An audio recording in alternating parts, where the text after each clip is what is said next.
Olá, olá, olá, eu sou o Tadeu Rodrigues, esse é o podcast Literário Rabiscos. Tudo bom, Jéssica Balbino? Tudo bem, Tadeu Rodrigues, e você? Estamos de novo na rua. De novo na rua, Raiz. de novo no Flipossos. Hoje a gente Gravador tá na gravando mão. Chocolateria Lascou. É, isso aí. A chocolateria lascou. Espero que esse episódio renda o quê? Um merchan, um chocolate, né? Um recebido, minimamente. Depois eu vou mandar pra Estela o episódio. Por falar favor, que a gente tá obrigado, fazendo uma Estela, propaganda eu aqui. vou adorar. Muito legal. Então, se vocês ouvirem barulho, pessoas passando, é porque a gente tá no meio da rua. Eu falei mesmo. isso na minha oficina de roteiro de podcast, que a ambientação é importante. É. Porque dá para as pessoas sacarem que a gente está no evento, é Isso, diferente do verdade. estúdio. E nós estamos com uma convidada que já teve no Rabiscos, Jéssica. Faça as Ela honras da já casa. esteve, Cadantas, a nossa escritora que está relançando Boca de Cachorro Louco agora pela editora Moinhos. E tá um sucesso puro, veio pro Flipossos, participou de uma mesa aqui sobre literatura erótica, ela que escreveu Orgasmo Santo. Cadantas, muito bem-vindas ao nosso podcast. Bem-vinda, eu falei errado. Ah, gente, muito obrigada. Estou super feliz de estar participando novamente aqui com vocês. Muito bom conhecer vocês. Agora pessoalmente, né? Pessoalmente, Tadeu, a Jéssica eu já conhecia, mas fiquei feliz de revê-la porque já fazia uns anos, né? Desde a Flip de 2019, fazia um tempinho. Muito bom, muito bom. Você veio né? falar sobre Orgasmo Santos na época com a gente. Sim, foi isso mesmo. No episódio de que eu participei, a gente conversou sobre o lançamento do Orgasmo Santo. Que foi um ciclo que a gente fez de literatura erótica. E aí agora você tá relançando o Boca de Cachorro Louco. Cá, conta pra gente um pouco sobre o Boca de Cachorro Louco, que é um livro, foi o teu primeiro livro, né? O primeiro livro que você botou aí pro mundão. E é um livro que tem um quê autobiográfico, tem um passeio, é um livro muito visceral e também um livro muito da palavra colocada, da palavra falada, é um livro muito cheio de ritmo. Conta um pouco pra quem não conhece o que é o Boca de Cachorro Louco. O Boca de Cachorro Louco, que foi o primeiro livro que eu publiquei, né, e que agora está sendo reeditado pela editora Moinhos, ele trata do relato de um relacionamento abusivo que eu vivi. E eu gosto de dizer, costumo chamá-lo de romance autobiográfico, porque a época da publicação desse livro não se falava em autoficção, né? Então ele foi um livro que foi escrito durante a vivência desse relacionamento e um pouco depois do término. Então os textos eles retratam, né, as experiências de violência doméstica às quais eu fui submetida nesse período. E eu tô super feliz que esse livro esteja sendo reeditado, porque a primeira edição, que foi publicada pelo selo Aliás, esgotou. E é um livro que é muito importante para mim, porque não só por ter aberto as portas da cena literária para mim, e que me propiciou publicar, né, outros livros, mas principalmente porque é um livro que reverbera nas experiências de outras mulheres. E eu acabo recebendo assim, muitas mensagens e relatos de como essa leitura foi significativa nesse sentido, de que essas mulheres fossem capazes de romper com as suas próprias experiências de abuso. E eu acho isso fascinante, assim, sensacional. Eu acho que é o mais importante de tudo com relação a esse livro, e por isso que eu estou celebrando que ele tenha sido reeditado, sabe? Quando você vem, assim, num evento que você consegue conversar com as pessoas de perto, né? Os eventos literários, a gente passou por uma pandemia que era tudo mais distante. E hoje você está na Flipossos falando sobre literatura erótica. O que você sente dos anseios das pessoas que estão perto, as pessoas que vêm conversar tete a tete com você, sai do mundo da internet, que lá todo mundo é meio que um personagem, às vezes menos um avatar, né? Essa coisa da presença para mim é insubstituível. E é engraçado porque na época do lançamento do Orgasmo Santo foi tudo feito à distância. Foi um livro que foi lançado através de lives, então eu não tive essa oportunidade de encontrar as pessoas, de autografar. Gente, autografar é muito legal. E abraçar as pessoas e receber esse carinho, assim, sentir o cheiro das pessoas, enfim, conhecê-las, dar um abraço. Eu sou muito carinhosa, então gosto muito de encontrar as pessoas pessoalmente, de poder partilhar mesmo essas experiências, ouvir o que acharam da leitura. E estar, né, no Flipossos foi uma grande surpresa para mim, ter recebido esse convite. Eu fiquei super feliz, mas mais ainda porque me chamaram para falar sobre literatura erótica, né, que ainda causa uma confusão, é um certo tabu. E o Boca de Cachorro Louco acabou adentrando também essas discussões, porque apesar de ser o meu primeiro livro e de tratar desse tema da violência doméstica, é um livro que também é um texto que também é permeado por erotismo, né? Porque trata também ali das relações com a sexualidade, com esse autoconhecimento, essa autodescoberta, mesmo nesse cenário de violência. Então foi muito legal trazer esses livros para o Flipócios, participar desse evento, autografar, encontrar as pessoas, conhecer vocês pessoalmente. Muito legal. Cara, como é que surgiu a ideia do Boca de Cachorro Louco? Em que momento, dentro ali do relacionamento, que foi um relacionamento super tóxico, violento, que você resolveu escrever? Que você falou, isso aqui pode ser literatura, isso aqui, a minha história pode ser uma história que é uma história que eu quero contar para o mundo? Essa pergunta é muito boa. Quando eu comecei a escrever o Boca de Cachorro Louco, quando você lê, você percebe que ele não segue uma cronologia bem definida, né? Eles são textos esparsos que estão ali conectados pela temática e pelos eventos, enfim, eles se conectam. E você consegue ver que a história tem um começo, meio e fim, porque segue o começo, o meio e o fim do relacionamento. Mas quando eu escrevia como se fosse um diário mesmo. Eu precisava exorcizar aquela experiência de violência de alguma forma. E naquela época, eu digo naquela época, parece que faz muito tempo, né? Faz mais ou menos aí quase uns 10 anos. Vou fazer 34, então são quase 10 anos. Mas a gente não falava sobre saúde mental há 10 anos, como se fala hoje, né? A gente não... A gente teve uma participação aqui da Isabela Andrade. Dá um oi pro pessoal do Rabisco. Oi, gente, desculpa a interrupção. É porque eu vi várias pessoas famosas nessa mesa e eu quis vir dar um abraço. Isso que é bom do podcast Freestyle. Interrupção linda, né? Beijo, sua linda. E aí, eu escrevia mesmo pra, de alguma forma, tirar isso de dentro de mim, porque não se falava em saúde mental, eu não tinha acesso a psicólogo, eu não tinha sequer coragem de compartilhar com as minhas amigas mais íntimas, porque eu tinha muita vergonha de estar num relacionamento abusivo e de, Karine, ela é tão inteligente, estudiosa, bonita, como que ela vai estar num relacionamento em que ela apanha? Sabe, aquilo não fazia sentido para as pessoas e para mim também não, mas eu não conseguia falar sobre isso, então eu escrevia. E em um determinado momento da escrita desses textos, quando eu comecei eles estavam em toda parte. Eu escrevia no computador, escrevia em diário, caderno, nas folhas dos textos da faculdade. E aí quando eu comecei a ler esses textos, nas idas e vindas desse relacionamento, eles fizeram um sentido para mim de uma forma que eu percebi que eu estava num relacionamento de violência e não de amor, porque até então, pra mim, eu estava vivendo um grande amor. Quanto mais dor, maior era o amor, né? Então foi quando eu percebi que, na verdade, tinha uma coisa muito errada ali, que eu precisava começar a reunir esforços, não sei de onde, para poder romper com aquele ciclo, né? Eu digo ciclo porque eu vivenciei isso em casa com os meus pais, eu vi outras mulheres passando por isso, e eu dizia pra mim mesma que eu nunca ia passar por uma coisa assim, né? Que uma mulher que apanhava e continuava no relacionamento não tinha vergonha na cara. Eu reproduzia esse tipo de discurso, né? E de repente eu me via ali vivendo esse tipo de coisa e não conseguia romper com esse tipo de relacionamento. Então, quando eu tive esse esclarecimento, Jéssica, foi que eu pensei, dá pra publicar isso aqui, isso vai ser útil pra alguém. Isso te ajudou a resolver questões também, publicar o livro sobre isso? Nossa, muitas, inúmeras, assim, com relação à minha formação religiosa, porque eu expus coisas muito íntimas nesse livro, com as quais eu tive que lidar depois, né?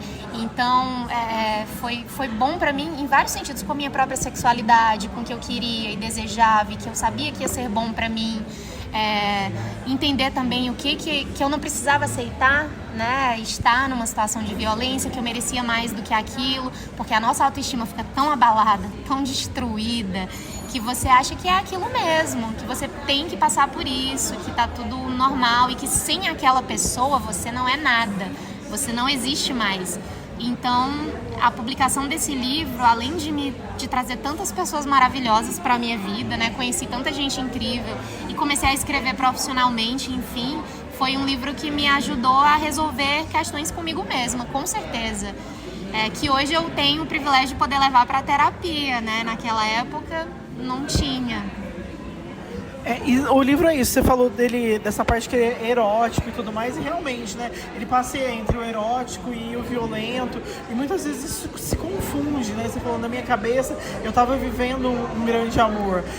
Eu queria te ouvir um pouco mais sobre isso, porque a gente tem um costume muito ruim, inclusive, de confundir, né, dor com amor. A gente tem um costume de confundir violência dentro de casa com limites do amor. Então, quanto mais exacerbado isso for, maior seria essa demonstração.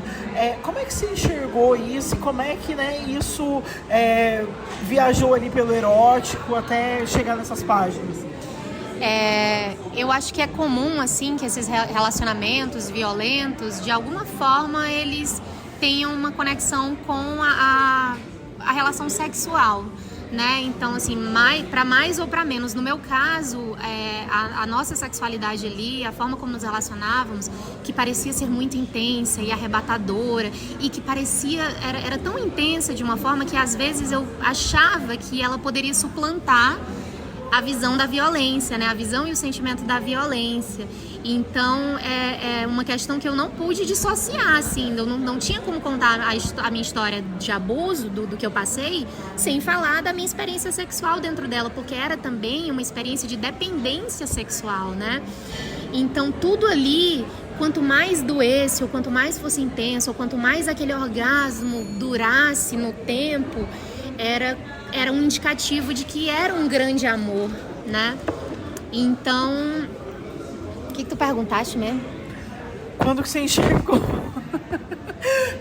que isso era tóxico, né? Que esse Sim. amor exacerbado, né? Essa dor exacerbada não era amor, era um relacionamento violento. A resposta é um pouco triste, porque assim, até quando se tornou física, né, quando as agressões se tornaram físicas, porque elas eram agressões verbais, eu sofria muita manipulação, mas quando se tornou físico, eu ainda ficava rejeitando, eu falava, não, mas o sexo é tão bom, mas ele vai me pedir perdão amanhã. Então ele começou a me beliscar, começou a dar um tapa e depois começou a me agredir em local público. E aí teve uma vez que foi quando eu decidi que não havia mais como continuar, porque aquelas ações de violência, elas estavam progredindo. Que foi quando ele me sufocou, né? Nós estávamos inclusive na casa dos meus pais. Imagina o quão legítimo a pessoa acha que é aquilo que ele está fazendo, né? O controle que tem sobre o corpo do outro para se sentir no direito de agredir você na casa dos seus pais sem o menor pudor. Então ele me estrangulou ali por algum tempo, eu não sei como, por que razão ele parou em determinado momento, fiquei com o pescoço roxo por um tempo, sem conseguir engolir, respirar direito, e foi naquele momento que eu pensei, eu poderia estar morta agora. E aí eu comecei a ver as notícias no jornal, sabe, de mulheres que eram assassinadas, enfim. E eu pensei, isso podia ser eu deveria estar nessa notícia hoje, porque aconteceu isso naquele dia. E aí foi naquele momento que eu falei, eu não posso mais. E a estratégia que eu usei para conseguir me desvencilhar desse relacionamento foi falar dele para outras pessoas. Então eu contei primeiro para minha mãe, disse, mãe, ele fez isso. É claro que as pessoas percebiam, que as pessoas me viam triste, super magra, porque eu não conseguia me alimentar. As pessoas viam que eu tinha marcas no corpo. E aí, quando eu contei pra minha mãe, eu falei, ele não pode mais entrar aqui. É óbvio que ela não ia mais abrir o portão de casa pra ele. E aí, a partir daquele momento, houve uma ruptura mesmo, assim. A partir do momento que eu envolvi a minha mãe naquela história, como que eu ia ter coragem de ainda colocar aquela pessoa dentro de casa, sabe? Não tinha mais como. E aí foi o que me deu forças, porque honestamente eu queria estar com ele, eu queria voltar pra ele. Eu achava que eu não conseguiria sobreviver sem ele. Mas aí esse afastamento foi inclusive muito importante pra eu conseguir tomar nota do que era violento, né? Porque aquilo se confundia, estava tudo nublado na minha visão. E é por isso que é importante a gente ter uma rede de apoio, uma amiga que nos escute, um psicólogo, né? Procurar, enfim, os meios legais, jurídicos para poder se livrar daquilo ali também, ir até a delegacia, fazer um BO, porque a gente precisa desse distanciamento para enxergar isso que você falou. É uma espécie de cegueira, né? Eu trabalho, né? Eu sou advogado, minha especialidade é direito penal e eu atendo muitas mulheres vítimas de violência doméstica. E você falando, eu vejo muito de pessoas que estão lá no escritório, às vezes tem medo de falar para alguém porque acha que vai ter uma perda muito grande, uma ruptura, às vezes as pessoas não vão acreditar, também tem o seu outro lado. A sua mãe, né, acreditou em você, mas tem gente que fala, não é bem assim, leva, me empurra com a barriga. Eu tenho pessoas muito próximas a mim que passaram por isso. Até recentemente, assistindo Baby Rena, que tem ele demora pra ir na polícia, aí a polícia fala assim, por que você não veio aqui antes, né? E aí, ququando ele vai pra notícia, ele não fala tudo ainda, porque E tem ainda medo assim de perder, ele não né? denuncia, né, gente? Eu fiquei mal com aquela parte ali, porque mesmo indo lá e falando, olha, tá acontecendo isso, ele ainda não diz tudo o que aconteceu, que passou por abuso. Então, até chegar aquele momento catártico lá do vídeo, né, da apresentação. Mas fiquei mal assistindo isso aí. Nossa, eu também. Não, é de ficar mal, porque é justamente isso, né? Ele consegue denunciar um abuso menor, entre aspas, mas ele não consegue denunciar o abuso final, né? É de ficar mal mesmo. Por isso que eu quis fazer essa pergunta, porque eu acho que muitas mulheres, a grande maioria, eu tenho certeza, acho que eu não conheço nenhuma mulher que nunca tenha passado por nenhum tipo de violência. Então acho que foi importante falar sobre isso. Mas eu queria falar do livro. É super difícil. Queria falar do livro, da escolha estética do livro, assim, que ele é muito oral, né? Eu li o livro e eu imaginava sua voz lendo o livro. Inclusive, eu acho que daria um excelente audiobook. Fica essa dica aí, Natan, da Moinhos, por favor, vamos entrar nessa onda de audiobooks com a Ká gravando, porque a narração dela acho que vai valorizar. Mas eu queria saber da escolha estética, assim, das frases mais curtas, dessa escolha que não é... Né, a narração ela não segue uma ordem cronológica, ela passeia entre tempos ali. E queria falar do título também, que eu acho o título muito maravilhoso. Então, como é que veio esse título? Que eu sei que consta no livro, mas como é que ele veio? Então, eu preciso ser honesta, né? O Boca de Cachorro Louco, ele não teve assim não rolou uma preocupação estética, um preparo, um planejamento literário para a publicação desse livro. Foi realmente uma coisa de vou juntar isso aqui que eu escrevi, esses textos confessionais. Assim, por causa da minha relação com a literatura, com a leitura, eu sempre li muito e sempre quis escrever e queria até publicar. E nunca esperei que fosse estrear com esse livro, né? Mas por causa disso eu entendo que existe uma literariedade naquelas páginas, existe um trabalho com a linguagem, não é de qualquer jeito que eu fui ali e relatei as coisas pelas quais eu passei. Mas eu realmente não me preocupei com isso depois desses textos estarem prontos. Tanto que tem muita coisa nesse livro que me desagrada quando eu penso em termos literários, assim, né? Mas eu queria muito, Jéssica, propiciar essa experiência de honestidade, sabe? Eu queria que estivesse narrado ali exatamente como aconteceu e como eu me sentia e como eu enxergava as coisas, que é algo que também é muito evidente no livro, que é essa confusão ali da narradora de não entender se está sofrendo violência ou se na verdade ela está amando muito. Então, e o Boca de Cachorro Louco, esse título, né? Eu me lembro que, assim, primeiro ele tem mesmo as características, não sei se ele fez uma harmonização facial a essa altura da vida, é uma possibilidade, hein? Mas, assim, ele tinha a estrutura óssea aqui do maxilar, da mandíbula, igualzinha do cachorro Muttley. Gente, igualzinha, assim, né? A arcada dentária mais pra fora, inferior, enfim. E aí... eu me lembro de que uma vez nós estávamos conversando e isso veio à tona. Olha, você tem uma boca de... Eu falei pra ele, você tem a boca igualzinha daquele cachorro. Ele é uma boca de cachorro louco.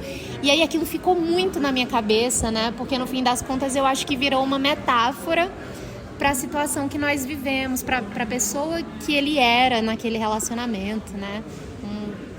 Uma pessoa que morde, que machuca, que violenta. Você tem pra falar, assim, a gente sabe que isso que a Jéssica perguntou... A gente tem muitas mulheres ouvindo, né? Isso que você falou de, às vezes, a pessoa olha de fora, acha que a mulher é muito forte, que ela não vai passar por isso. Ou que, às vezes, começa a vivenciar, não sabe sair. Se eu não me engano, com a Natália Timmerman, a gente conversou algo parecido com o Copo Vazio, né? Que ela também é uma autoficção. O que você tem para falar para essas pessoas que eu tenho certeza que estão ouvindo? Muitas mulheres fortes que estão ouvindo os rabiscos e falam, nossa, eu estou vivendo isso, assim. Eu acho que, primeiro de tudo, você entender qual é a sua rede de apoio, porque sozinha a gente não consegue, né? É uma amiga, é a psicóloga. A gente viu, esses dias saiu a notícia de uma psicóloga que foi, inclusive, assassinada por um ex-marido porque ele achou que ela era a grande culpada do fim do casamento, né? Então, a gente tem que identificar essa rede de apoio, porque sozinha, realmente, a gente não consegue. Procurar os meios legais para poder resolver essa situação, se for o caso. Eu me lembro, por exemplo, Tadeu, que quando eu fui fazer o BO, que foi exatamente... Não foi nesse dia em que eu fui estrangulada. Nesse dia eu ainda dormi com ele, né? Foi depois disso, ele me perseguiu pela cidade, estava armado com uma faca enorme de moto, e aí estava indo atrás de mim nos lugares, foi até o meu trabalho e estava bêbado, então foi um dia que foi assim, eu fiquei bem assustada, e aí eu fui até a delegacia e não tinha escrivão para lavrar a ocorrência. E o mais assustador naquele momento para mim era a delegacia da mulher, tá? Não tinha escrivão para lavrar a ocorrência e tinha muitas mulheres de todas as idades, de todas as classes sociais. Tinha mulheres bem vestidas, mulheres ali mais que você via que eram mais humildes. E aí aquilo chamou muito a minha atenção e eu pensei, meu Deus, quantas de nós estão passando por isso agora? E quantas não têm coragem de vir até aqui? E quantas vêm, no fim das contas, também, sabe? Mas mesmo assim, é muito importante fazer esse rastreio de quem são essas pessoas, do que a gente pode fazer. E eu acho que elaborar essas estratégias, sabe, de encontrar um lugar seguro. O meu lugar seguro foi falar, não ter vergonha, falar pra minha mãe, porque a minha mãe ia ser aquela pessoa que ia fechar a porta pra ele. Eu não ia conseguir não deixá-lo entrar em casa, mas a minha mãe sim, aí o meu pai também. Então isso é importante, né? Esses lugares seguros, essas pessoas com quem a gente pode contar, porque às vezes a gente não consegue tomar a melhor decisão, mas as pessoas nos ajudam, tomam por nós. Se você precisa, por exemplo, eu quero muito escrever uma mensagem pra ele, porque eu tô sentindo falta dele. Não faz isso, liga pra aquela sua amiga, né? E chama ela imediatamente para ir até a sua casa e ficar com você, porque é um comportamento de quem tinha um vício. É bem semelhante, né? Então, assim, a gente precisa muito dessas estratégias. E eu acho que é importante também para as amigas que estão ouvindo, né, entenderem isso e apoiarem, porque muitas vezes a gente não concorda com o relacionamento da nossa amiga, mas a gente precisa estar ali para ela, para esses momentos. E não tem paciência, né? Não tem paciência e a gente precisa estar ali, porque nem sempre vai ser o namorado que a gente gosta, a namorada que a gente gosta, mas a gente precisa estar ali para acolher, né, nesses momentos e para dar esse suporte. Então acho que vale deixar essa dica. Cara, eu queria falar agora da literatura erótica, que nessa, eu sei que você está relançando o Boca de Cachorro Louco, mas você tem aí o Orgasmo Santo, você veio falar de literatura erótica, você está começando um projeto novo que envolve também literatura erótica, então conta pra gente desse projeto, fala um pouco, né, dessa sua incursão na literatura mais erotizada, e que eu acho fantástico. Você já falou do Orgasmo Santo no Rabiscos, você que está ouvindo, vem ouvir, procura aí podcast Rabiscos de Orgasmo Santo, você vai encontrar o episódio sobre o livro da Ká, mas conta um pouco pra gente desse seu processo e tudo mais, que eu acho fantástico. É um processo lindo, eu amo escrever literatura erótica, eu amo vivê-la para poder escrevê-la, eu amo imaginá-la para poder escrevê-la. E como eu disse, né, o erotismo é um fio que une todos os meus livros, são livros de gêneros diferentes. Tem o Orgasmo Santo, que é de contos, que foi publicado depois do Boca de Cachorro.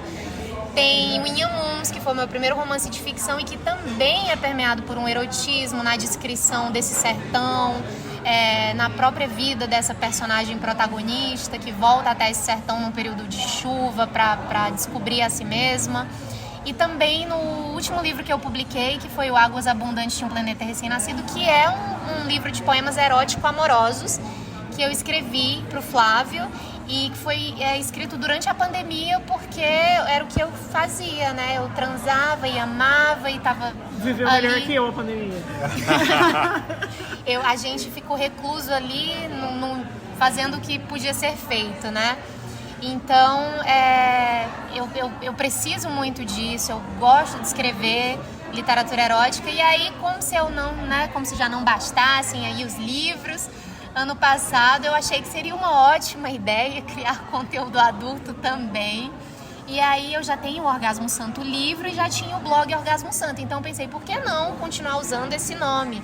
E aí eu peguei o título do Orgasmo Santo para abarcar esse novo projeto, que é um projeto de contos eróticos, que eu acho que estão ficando muito legais e vão dar um bom livro aí em breve. Além da gravação de episódios, de relatos sobre a minha sexualidade, enfim, que eu chamo de Eroticast. E tem no Spotify, hein? Chama Orgasmo Santo também. E aí eu comecei a vender foto pelada, gente. Tô gostando muito. Tá entrando um dinheiro legal, assim, que eu não ganho com livros. Mas eu tô querendo expandir, tô querendo ir pras plataformas. E é uma coisa muito maluca, porque essa coisa das mídias, eu sempre tive questões com o meu corpo, de autoestima mesmo. E eu tô me sentindo muito linda e muito saborosa e deliciosa. E aconteceu uma coisa, olha que maluquice, né? Eu tenho 33 anos e a primeira vez que eu vi a minha bunda inteiramente foi por causa desse projeto Orgasmo Santo, porque eu filmei a bunda pra poder vender.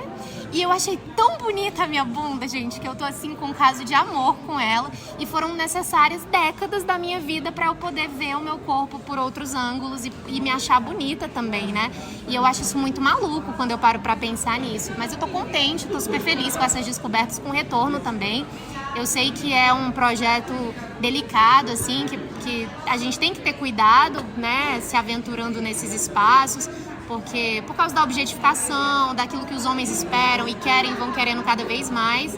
Mas uma coisa que eu tenho o privilégio de poder falar a respeito disso é que eu trabalho com outras coisas, então não preciso disso para sobreviver.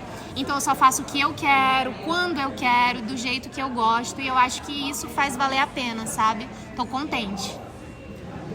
Quando você fala disso, assim, antigamente os homens mandavam muito nas mulheres em todos os sentidos, da parte de venda dos corpos, as pessoas que trabalhavam diretamente com sexo pago. E hoje tem, por exemplo, mídias sociais que as mulheres são donas das próprias vidas, elas controlam, elas vão lá, não tem nenhum intermediário, não tem nada disso no meio, né? E a gente saiu de uma onda conservadora, a gente está numa onda conservadora ainda, mas a gente saiu de um governo muito conservador que começou a ter uma série de levantes de mulheres conservadoras e também colocando pechas nas mulheres e querendo ditar todas as regras. Então, ao mesmo tempo que a gente vê que a gente está evoluindo de um lado, parece que a gente está sendo amarrado de outro lado. Como que você vê essa dualidade das mulheres também hoje que jogam contra as mulheres conservadoras que jogam contra as mulheres? Assim? É isso que você falou, é um passinho pra frente, 2 pra trás, né? Não é fácil, assim. Quando a gente pensa que tá avançando um pouco, aí de repente fica tudo meio estranho, a gente escuta uns julgamentos que parecem ter saído assim da Idade Média. Eu acho que inclusive entre as esquerdas há bastante conservadorismo nesse sentido, viu?